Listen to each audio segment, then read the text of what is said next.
Alicia, thank you for coming on with us today. Absolutely. We appreciate it. Of course, we did speak with Gabriella Romero, the Democratic nominee. You can see that on our website, cbs6albany.com. But of course, Alicia is with us here this evening. And you're a Republican running here in a Democrat-dominated district. I guess, what is your message to try and reach some of those voters that might be on the other side of the equation here? Well, Tom, I will tell you that 75% of the United States right now considers themselves either moderate or conservative, and only 25% of the United States considers themselves very left-leaning. And so I really represent middle New York. I'm a New Yorker. I was born and raised in the city of New York, and I'm a common sense New Yorker. So one of the things I say about myself is I'm a common sense New Yorker running to represent our voices at the legislative level, because even though New York is a deep blue state, the fact is most people are just trying to put food on the table, and they're worried about crime, they're worried about their kids' education outcomes. Those are the things that unite us all as common sense New Yorkers. And legislatively speaking, it's not reflected, and it hasn't been reflected in a long time, in the 109th district. And so putting us together as common sense New Yorkers, it's a uniting way to proceed forward with our prosperity in the state. This is the third time, I believe, in the last few years that you've run for office here in Albany. Yes. Mayor a few years ago, 2 years ago, was against Pat Fahey. Why this time for you? So in 2022, I actually quietly stepped off the line. So it wasn't a genuine campaign, because Pat Fahey tragically lost her son, and there was several other situations that made it untenable at that point. I felt like it was not the way to go, and so I quietly stepped off the line. However, I did not make a public announcement about that. I did not campaign either. I got over 10,000 votes in that election, and it showed me that people are genuinely looking for an option when they go to the ballot. So I'm running on two lines. I am running on the Republican line. I'm also running on the conservative line, and I worked really hard to earn that, so that middle line centrist Democrat voters who do not support the left party drift that's happening have a place they can feel comfortable voting, because not everyone can cross that line. And because I understand that as just a common sense New Yorker, I wanted to make sure everybody could be represented and have a line they feel comfortable voting on. Public safety, of course, is one of the big topics always when it comes to campaigns. The 109th Democratic primary, the primary, the debate we had, one of the questions for those candidates was, do you feel safe in Albany? What is your perspective on that, and what would you do to change things? No, I do not feel safe in the city of Albany. I'm an avid runner, and I love to walk with my kids, and we are out on every street in the city of Albany, even sometimes the ones that are more challenged. It just depends on the time of day that we go. But I am always walking, like many New Yorkers are in the city of Albany, with like one eye out. In fact, just today on some of the socials, I saw people who were bit by dogs, people who were cut by glass. So many things are happening with this decay and decline in the city of Albany. When I ran for mayor, that was my attempt to contribute to the prosperity of the city of Albany, making us, I really felt like we could have been the greatest small city in America. I had that vision. Now here at the legislative level, which is a completely different set of dynamics than it is running for mayor, for example, I couldn't fill a pothole if I'm running at the legislative level. That's really important to note. One of the things I can do, and I do ascribe to absolutely, is upholding law and order, making sure that we have budgetary priorities that reflect our public safety, making sure that New Yorkers come first, making sure that when we make decisions, we recently saw the big scandal in the city of Albany that a young girl was sexually assaulted, and they did not release the status of the perpetrator. And that was a big issue because the status wasn't even asked about, because we're a sanctuary city in the city of Albany.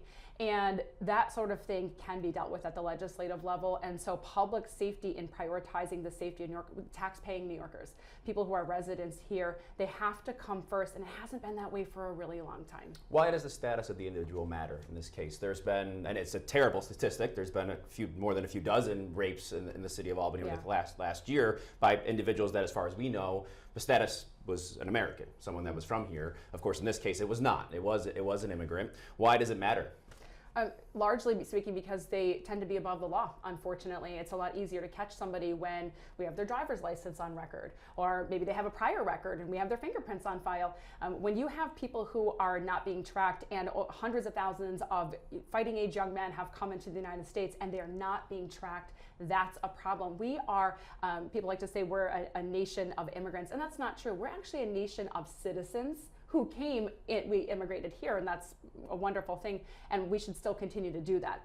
That's not, I don't stand against immigration at all. Legal path to immigration, so that we have a trackable status on people, especially if they commit crimes. They should be held accountable for those crimes, and that's almost impossible when you don't know who they are, you don't know where they came from, they're wandering around Home Depot, you don't know where they sleep at night. That's why the status does matter. Not on a human being level, but on the level that makes it safe for the residents who live here to walk down the street. But what do you make of the police chief a few months ago? I think it was actually last year at this time, or around this time. He was asked about the hotels that the immigrants were staying in, and said crime had gone down in those areas. And statistics show that across the board, crime does go down where immigrants settle and stay. How does that equate with the fighting age young men narrative that's been out there? So not having the stats right in front of me, I will say a lot of the crime goes unreported, like we just saw in the city of Albany. Unfortunately, it was such a sham and it was such a disrespect to the people that live here to not know the status of those who walk among us. Especially as a woman, I'm walking down the street. I have young, beautiful children that I walk down the street with, and I want to walk down the street. I should not be hiding in my house afraid of people. And largely I'm not, but the sense in the city of Albany is that if you call for help, no one's coming. And that's a problem. So when there are families that come in for sure, and we see those statistics, but that's not the lion's share of the statistics. The statistics are easily proven that the people that are coming in through, just we saw this guy came in through California, they're coming in through all these alternative channels. And my biggest issue there is it needs to be trackable. It needs to be something that we can keep an eye on, especially if a crime is committed. We need to be able to hold people accountable to our laws. So moving on now, you also have called yourself the only candidate supporting self-defense of Israel right now. Yes. In the self-defense of Israel in the war against Hamas. Mm-hmm. Why is that? Why do I call myself that? Yes. And why do you support Israel's self-defense at the same time? So the nation of Israel, first of all, getting involved in national politics is always difficult when you're a candidate running at a state level. Yeah. But there's a lot of legislation especially end of the session, have been thrown out, especially college campuses and anti-Semitism on both sides of the aisle were thrown out there towards the end of the session this year. But who started it? That's up for a different debate. So people living in Gaza and what's going on with the state of Israel, that has been very incendiary, as you said. And the reason why is Israel has historically been our friend and ally. And the people that attacked innocent civilians on October 7th they are funded by Hamas. And that's a problem. They are a known enemy of the United States. And so that's all I need to hear. And that's all anyone should need to hear. They are a sworn enemy of the United States. We have spent millions of dollars trying to find people that have attacked our country. And Israel is our friend and ally, and so I'm proud to be the candidate that is standing with Israel. Now, I'm not making a political statement about Netanyahu. I'm not making any statements that go beyond to say Israel is our friend and ally, and I am standing with Israel in a conflict that is extremely complex. There are no winners in war. War is brutal and it's horrible. And that's the kind of thing where I think that, in the 109th Assembly District specifically, I've heard other people say, well, we had people on both sides asking us to make a position statement. Here's why I don't call for a ceasefire. Because I'm a pro-Second Amendment American. I'm a constitutional American. Before I'm on a party line or anything else, I'm a constitutional American. And we are not given the right in the Constitution to bear arms. We are asserted as having the right by God to defend our own lives, and that the government should not infringe upon that right. That's an important distinction in the Constitution. And so why would I say that for myself and not say that for my friend and ally, Israel, and say, oh, you should not defend your own life. But as an American, I proudly tote a gun should somebody have some kind of conflict with me in which my life is under threat. I would never do that to my friend. Some have said that self-defense has gone as far as genocide, with the 37,000 that have been killed in Gaza, with the 15,000 of those being children, I believe some of the statistics show, compared to what, of course, the Hamas attack on Israel was a terrorist attack. But they look at the response and say, well, that's not self-defense, that's genocide. How do you reconcile that?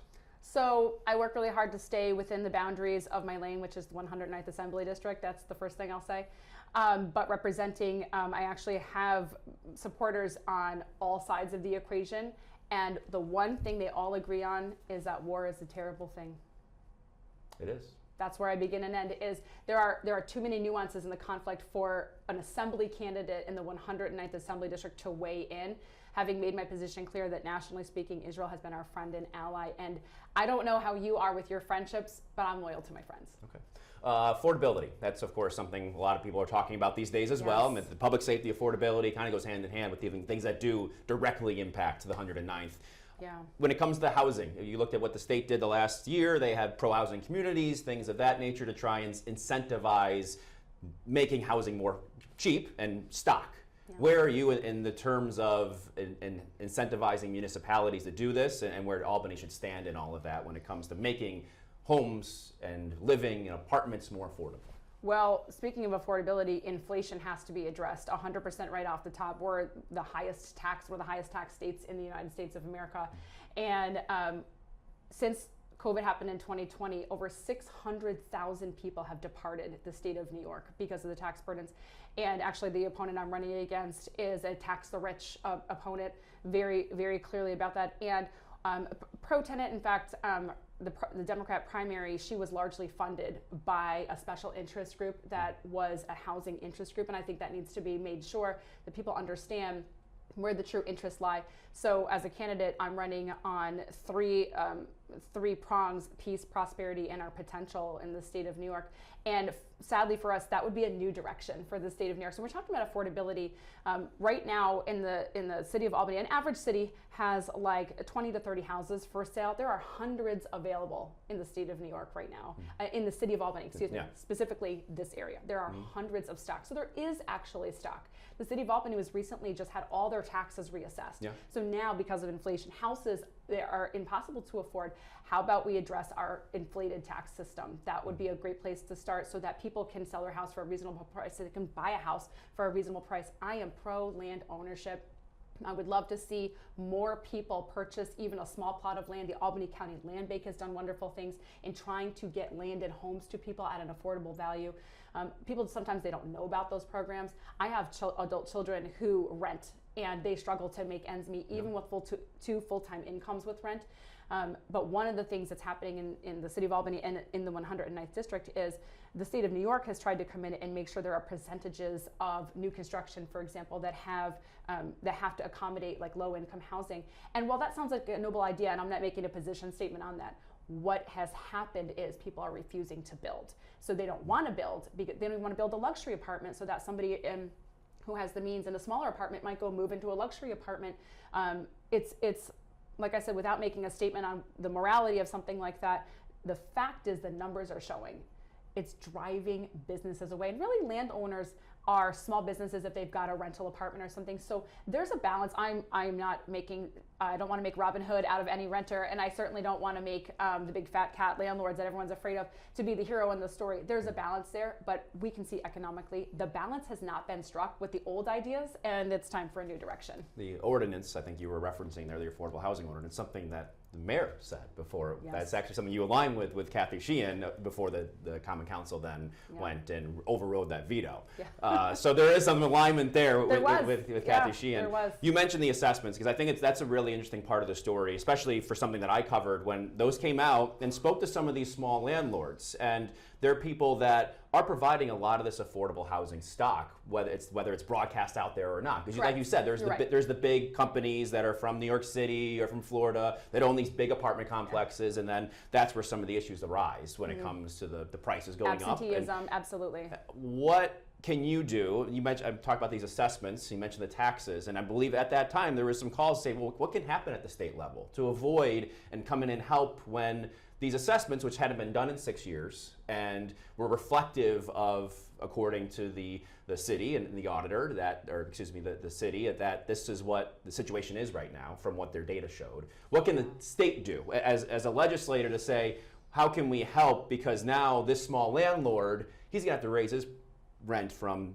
$400 to $600 because his taxes just went up 120%. Yeah. Is there anything that can be done? Because I think people called for that at the time too, and there really wasn't much. And there isn't much, unfortunately. That it really is a municipal issue.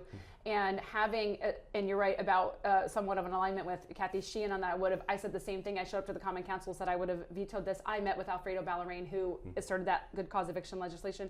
And it was so full of holes. And I just couldn't stand behind it. And I heard from tenants, I heard from realtors. And so maybe a work in progress there, but at the legislative level, that's where things get muddy, because you're looking not only from, say, the 109th Assembly District.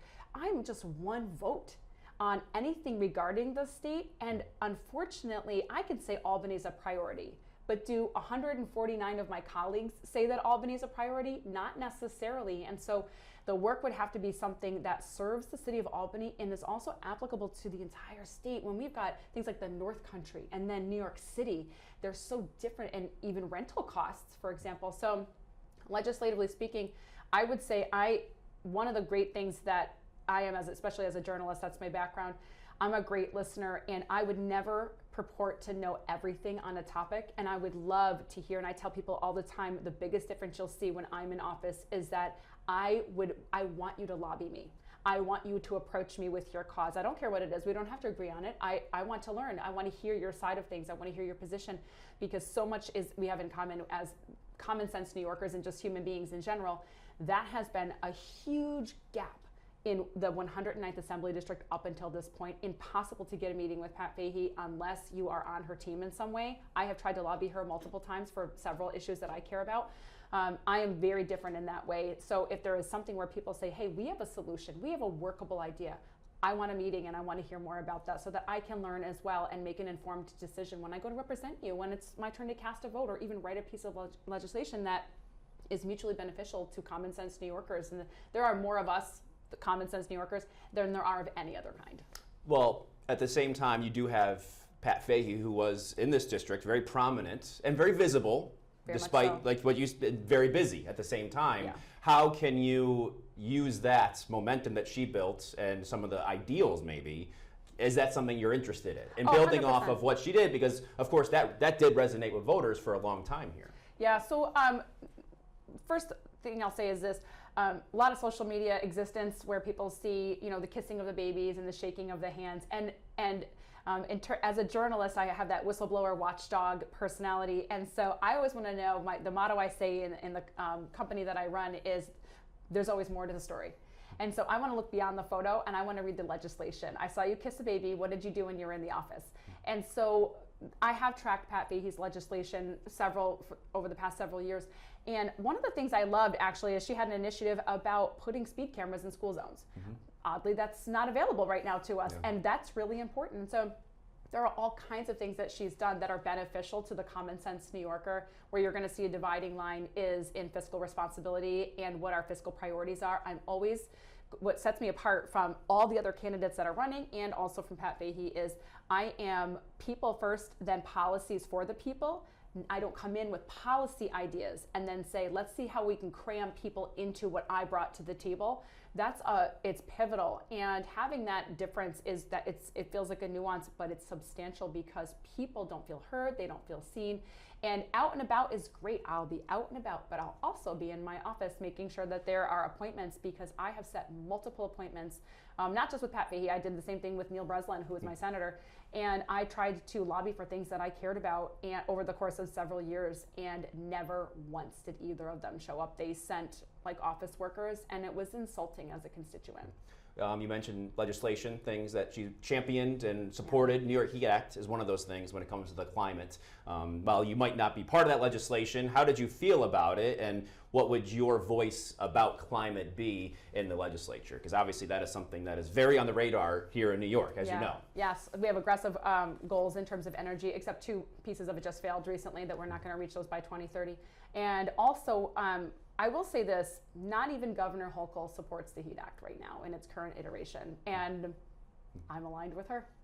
That's what I would say about it. Is one of the reasons she doesn't stand with it is it's extremely flawed in the way that it presents information. And I will give you, I want to stay legislatively speaking and stay in my lane there. Probably the biggest issue about the Heat Act, and I would slam the brakes on there to say it actually removes power from legislators and puts it into the hands of appointed state workers and bureaucrats. And that is not what you want when you're looking at high dollar finances. So the rest of it could be examined. It could be maybe put some guardrails on it. I'm all about environmental stewardship, love it. There are green goals that we should have to have clean. We all want clean air, we all want clean water. How are we gonna save the earth, but we can't even save the trash off the streets of Albany? That's what we want to talk about there. We want to keep it in a common sense thing. So these climate change goals, I'm not opposed to anything that addresses our greater livability and our longevity as people, but in a common sense, we have a 39% increase in our energy bills, where the average person in the 109th Assembly District makes about $70,000. 39% is substantial when you're trying to put money into your Roth IRA, or you're just trying to pay rent. Yeah. How are you going to put food on the table? And so I will lean back on to say that not even Kathy Hochul supports this. It's very flawed, and the biggest objection that I have right from, I didn't even need to hear anything else, although I did thoroughly read it all, removing power from the elected representative and giving it into appointed bureaucrats is a major red flag. And red flags are like cockroaches. Where there's one, there's 1,000. I mean, like you said, some of the initiatives aren't even, these are very ambitious goals at the end of the day, and very difficult to try, and they're challenging. I've spoken with utility companies, I've spoken with all advocates, and they know what the challenge is. So what is a tangible step, a common sense step? I think you said it on your Twitter account, to earth stewardship, I think Earth stewardship, what is a common sense step that you think can be taken and is attainable at this point? So, okay, things like, so look at the city of Albany and I don't want to overemphasize Albany. It's the largest block that we have in the 109th, but we actually have green spaces all the way up to Voorheesville in the 109th, and New Scotland and parts of Slingerland. So, and they matter as well, and a beautiful Guilderland. And so we want to look at things when we talk about earth stewardship. I'll tell you, it begins and ends with education. That's got to be the first thing, is it begins. So mandating people is where I'm going to draw a line, because I'm a common sense New Yorker. That's kind of the don't tread on me person. One of the things I have found is that, in fact, it was Theodore Roosevelt who said, you cannot legislate prosperity, but you can create laws that destroy prosperity. And so I don't want to over legislate people, but people do not have enough education, I think, on the impact of choices that we make in the environment. And so I would love to see greater education programs, starting even in schools, teaching kids about earth stewardship. And we have so many things that teachers have their hands full with in schools, but earth stewardship, so Montessori Magnet School in Albany would be an example where they work so hard. And there's green gardens over on North Main, having kids have their hands in dirt and access to things and seeing what garbage does, let them clean up garbage. I had to clean up garbage on the side of the road as a kid. It was just something my school made me do. And it was very beneficial to me. And Pat Fahey's actually instituted a couple things that help people along. I'll tell you one thing I love that she did was those little bikes around town, those little electrical bikes. People use them and they love them. So in terms of earth stewardship, it has to begin and end with education. It has to be, and then in practice. But I don't believe in the over legislation of people, because you've been a teenager, I've been a teenager. The over legislation, the over parenting of a person, it doesn't create obedience. It actually creates rebellion. And so I would love to see a more proactive approach starting in younger generations, and then having people raising up a generation. It might take a generation to raise up people to see earth stewardship as a human responsibility for all of us. And yes, we can clean up the Dunn landfill. That would be something that Paul Tonko never bothered to do. Didn't even show up to any meetings regarding the Dunn landfill. Why don't we address the water in the Hudson River? Those things, I mean, I'll say it again, people want to clean up the entire planet, but they can't even prove they can clean up a street in Albany. Let's start at home with our earth stewardship, and we all working in front of our own homes or on our own streets and in our own neighborhoods where it impacts us the most. That actually would clean up the earth over time if enough people got involved in that. And so the problem is the money is not the money priorities are not there. And so I actually said, when I was speaking with SUNY Albany at the NAACP, they were talking about putting food on the table. And I said, there's enough money to go around to make sure that New Yorkers aren't starving. It's just not a fiscal priority. And so that's where having somebody whose fiscal priorities start with people, you would want me as your representative, because that's where I begin and end. You speak to this common sense approach, and like I said before, trying to reach those Democrats, that might have voted for somebody else in the primary or what have you. But I also want to ask, because you scroll through your Twitter feed and there are retweets from the libs of TikTok, and there is some stronger language that people might take as she's not as moderate. She is farther off to the right. Yeah. She is supportive of Donald Trump. What is your response to all of that, of when they might look through your social media or hear something you might say and say, well, maybe she's not down the middle as I thought? So I am a common sense New Yorker. In terms of political ideology, it's important that we distinguish those, because we are all entitled to, there's no thought crimes here. There are no thought police, as my mother would say. I'm not the thought police. We are entitled to think whatever we want. And so, again, that's something I never want to legislate, and I'm a pro First Amendment person as well, where we don't want to legislate too much with the free speech. However, when it comes to the way that my perspectives are as an ideology, as a human being, you might see things, you'll see actually, so you saw my Twitter feed, and you may have noticed if you track the dates of my Twitter posts, I am not very active on Twitter. You're not. That's true. No, that's true. Yeah, they are few and far between. I mean, fewer than others, I could say, yes. That's not a great capture of how I do things. I've actually, to sound a little old school, I'd come over to my Facebook page, and that's where I post a lot of that stuff.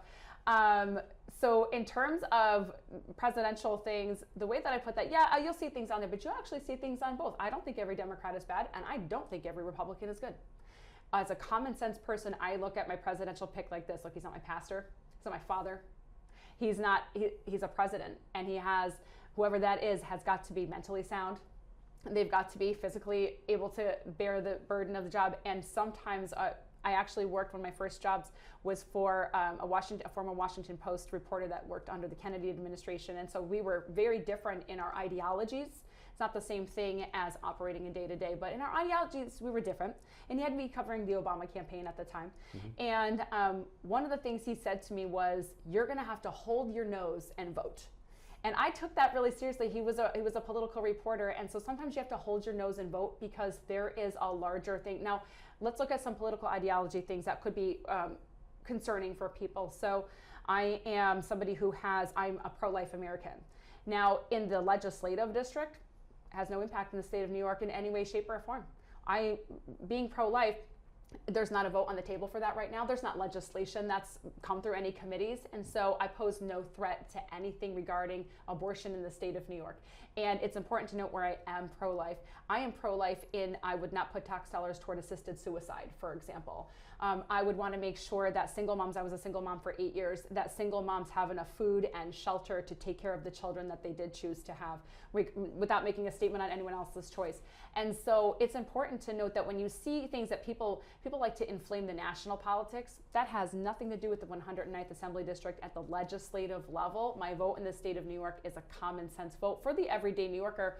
And ideology, it's important we separate those out and look at the practicality of it. In New York State, there's nothing that I could possibly lean right on that would be a threat in any way, shape, or form to the 109th. With the way the Supreme Court's going, though, a lot of that power, when it comes to Roe versus Wade being overturned, goes back to the states, goes back to state legislatures. So wouldn't you say that your vote does have a little more meaning as the way the Supreme Court is working these days, even when it comes to those? Not at all. No, not at all. In fact, there are 48 Republicans sitting right now in the legislature, and there's a supermajority of Democrats. There's literally not one thing I could do. In fact, I'm not even campaigning on it. You won't see any materials about that. Now, like I said, I have a personal ideology regarding that, and should a vote come up? Sure, but there's no vote. There's no legislation. There won't be anything for the next 2 years on the calendar regarding this. It doesn't need to be. In the state of New York, that ship has sailed, and I accept that, and I've moved on to making sure that we can unite behind things that actually get the ball down the road in education and public safety and in our taxes. We've had to set aside those kind of differences, and I think it's for the better. I accept that in the state of New York, that ship has sailed. When it comes to public safety, you just mentioned it there, and moving the needle, I mean, there has been calls on both sides. Raise the Age has been under the microscope in terms of how that was implemented. Same thing, of course, with bail reform at the end of the day. Where are you on those issues right now as it stands? Because as you might have seen, I did a lot of DA interviews, talked to them a lot about what was going on, and I acknowledged to them, I said, it doesn't look like the legislature is changing those laws, bail laws, anytime soon. Do you think that that's something that should change, or what should be happening around those topics? So yeah, bail reform has been a disaster, soup to nuts, and anyone who says differently has a political agenda that is not involving people. That's the fact. Having people that are not being held accountable for their vicious and horrendous crimes against citizens and destroying the livability of people that are most people are just minding their own business. Most people are not just criminals that are committing crimes, but yet we all feel like victims, even if a crime hasn't occurred against us, because one of the things that you'll hear from the radical left-hand side, remember I said 75% of Americans identify as conservative or moderate, whereas 25% identify as the radical left. One of the things you'll hear is that it equals the playing field so that people who don't have money aren't held in jail, whereas people who do have cash can get out. I'm not saying there shouldn't be a greater balance there, but what we have right now is the radical left extreme version of that, and the proof is there statistically that it is not working, and it is a clear and present danger in the state of New York. And I think if there's anything that would be a dividing line between the way that I'm running as a common sense New Yorker and the radical left that are pro-criminal, it would be that right there. You would want to, if you have to, this is why I run on the Republican and conservative lines, so Democrats have a place to go, because they do not want this. The common sense conversations everywhere I go and everything I look at is extremely, people feel victimized by crimes that didn't even happen to them. Statistically, over the last 10 years, violent crime hasn't changed that much in Albany. It's gone along with national standards, went down 22 to 23. That doesn't align with the bail reform argument of statistics. Well, or is it the statistics or the anecdotes? Because there are law enforcement members, we've talked to them, they say this is a problem. Yes. But you go draw yourself back to the statistics and you say, well, there is something that's changing here too. Well, who are you going to believe? A politician that has a vested interest in their own success, or an Albany police officer who sees it every single day and has to deal with it? What if that is between statistics that are being done by Albany police that they give us? Well, we've seen from Chief Eric Hawkins, if there's something he needs to hide, he'll do that. And we've seen it from Kathy Sheehan as well. And one of the things you have to pay attention to is the decoy moves that the powers that be do. First of all, we've been 100 years of Democrat rule in the city of Albany. Are we better off now than we were 5 years ago? No. Are our grocery bills higher or lower than they were 5 years ago? Is our crime better or worse? Okay, so let's look at 2020. So in 2020, which most statistics now were at the 4-year mark, so that would be loop in with what you were talking about, they're including 2020. If you remove 2020, you'll see our crime has gone through the roof. Right now in the city of Albany, we are approaching 50 rapes alone. The homicide level is escalating again, but they like to say it's lower because they're comparing it to 2020. 2020 was an anomaly year when people were locked at home and we had all these issues. The crime everywhere in the whole nation, Republican, Democrat, didn't matter, went through the roof. And so what they're comparing it against is this massive spike. So it's actually a false fall. And when you look at the numbers and you remove 2020, you'll see crimes going up. It just depends. It's just perspective and spin. You mentioned, of course, your background as a journalist a lot, and you can tell that sometimes in your answers because you know what the counter is going to be, or the response, the next question, if you will. I want to ask, what separates you from the career politician? What makes you different than someone that's been doing this for decades, years, whatever it's going to be? Because those are all sorts of, there's a lot of backgrounds, depending on the legislature and who you talk to and what conference you're from. But what would separate you from that career politician? So when I ran for mayor, people would often say, what experience do you have? Kathy Sheehan has all this experience, and I would say that she is an experienced failure. That's what I would say. So what do you experience at failing us for the last 12 years of our existence? What do you experience at torpedoing our economy? So my background as a journalist is in political journalism, as we were talking about earlier, where I have tracked legislation from the reporting level. I have the whistleblower in me that says, you need to know about this. I want to educate you on this issue. I absolutely, like I said, I'm a constitutional American. I believe not enough people understand their rights under the law. Let's start with petitioning your government for a redress of grievances, something which would be lobbying, something that you should be able to do, you should be comfortable doing, you should have access to your legislator. So what I bring to the table is, as a political outsider, we have to look at somebody like me who has the journalism experience, the education experience, tracking legislation. I understand it. I took the law. I understand all these things from the reporting level and from years of writing about it, but also lobbying as a person, as a human being, lobbying, working with lobbying groups. When you look at what a career politician, first of all, there should never even be a phrase called career politician. It shouldn't even be a thing, but it is, unfortunately. And what happens is exactly what the framers of our Constitution didn't want, and that is monarchies and patriarchies where we have kings and queens that think they can never be touched. 40 years of Paul Taco? Come on. We should have, so I'll tell you one of the biggest things between me and a career politician would be term limits. In fact, my opponent has been very clear that she is against term limits and that should be the voters who speak and that should be thrown out in an election. But we're having not only recent election issues with election integrity, that's something that's being reported on both sides of the aisle. We also see that once an incumbent gets in, they have the money and the power to continue their campaign forward in a way.